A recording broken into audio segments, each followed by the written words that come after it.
raw sewage, which is shocking amounts of ordure coming out of people, being discharged into our rivers and our seas for 3.6 million hours. It's pumping, it is discharging, it is not seeping or leaking or escaping, it is being deliberately and consciously pumped into our rivers and our seas for 3.6 million hours in a single year. Here's another number.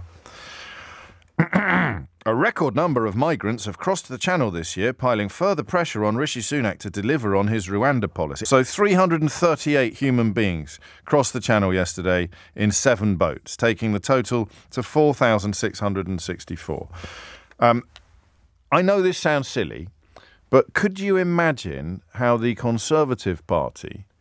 and their client journalists, the people who are still cheering for Boris Johnson,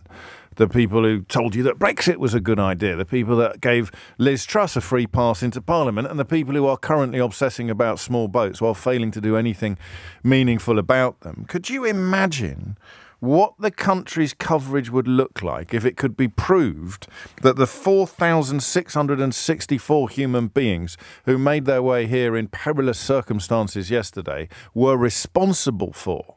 the amount of sewage being discharged into our waterways? If you could somehow draw a causal link between the human beings in small boats and the 3.6 million hours in which raw, untreated sewage, literally shocking amounts of sewage, was being pumped into our waterways, I don't believe the story would ever be off the front pages. I don't think it would ever be off the lips of Rishi Sunak or Kemi Badenoch or Jonathan Gullis or whoever gets put up this week to embarrass themselves with a ludicrous inability to grasp the simplest of facts while pursuing the most base of prejudices in the belief that their vote depends upon persuading already corrupted people that their lives are about to be rendered even worse, not by 14 years of Tory rule, but by some poor soul in a dinghy. And yet, I think the only front page where the story appears today, and possibly the only newspaper in which it appears, is The Guardian.